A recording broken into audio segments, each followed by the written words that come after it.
할렐루야, 반갑습니다. 여러분, 계속해서 말씀을 나눠보겠습니다. 잠언 17장 27절과 28절입니다. 말을 아끼는 자는 지식이 있고 성품이 냉철한 자는 명철하니라.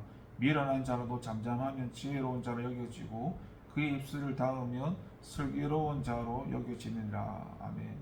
이 말씀을 액면 그대로 받아들이면 되도록 말을 하지 않고 또 아무런 말도 하지 않으면 지혜로운 자로 여김을 받는다라고 의미가 될 수가 있습니다.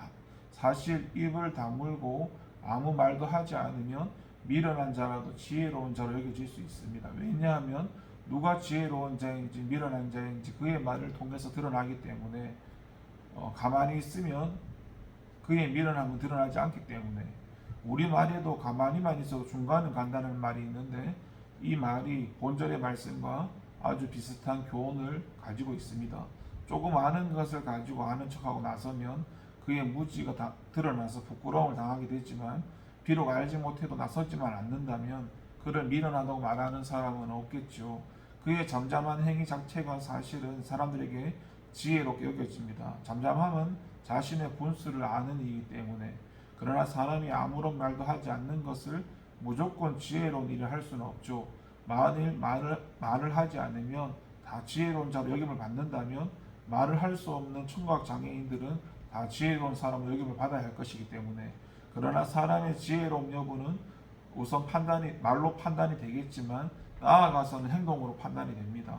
비록 말을 하지 않는다고 하더라도 그 사람의 행동을 보면 그가 지혜로운 자인지 미련한 자인지 알 수가 있고, 그래서 우리는 본문의 말씀을 무조건 말을 하지 않으면 지혜로운 자로 여김을 받는다는 그런 의미의 말씀으로 받아들여서는 안 되는 것이고, 본절은 오히려 지혜로운 사람은 필요할 때 말을 하며 그로 인해 말을 적게 한다는 의미의 말씀으로 이해해야 합니다.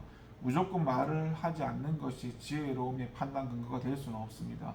말을 해야 할 때 할 줄 알아야 지혜로운 사람입니다.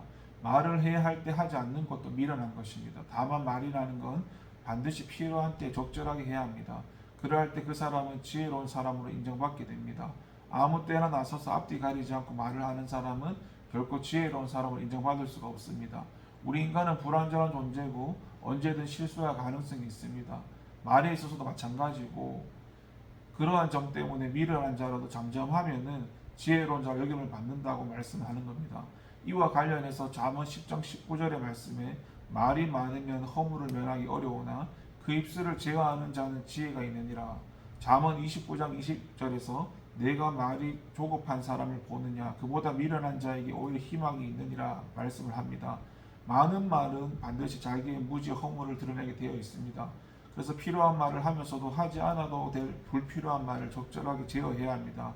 그러한 사람이 지혜로운 사람이고, 저와 여러분 모두 그와 같이 지혜로운 사람들이 되시길 소망하겠습니다. 기도합니다. 하나님 아버지, 감사합니다.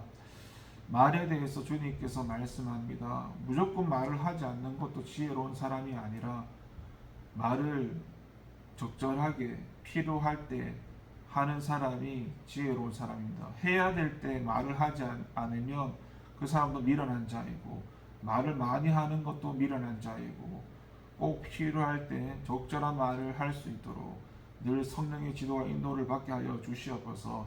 감사드리고 예수님 이름으로 기도합니다. 아멘.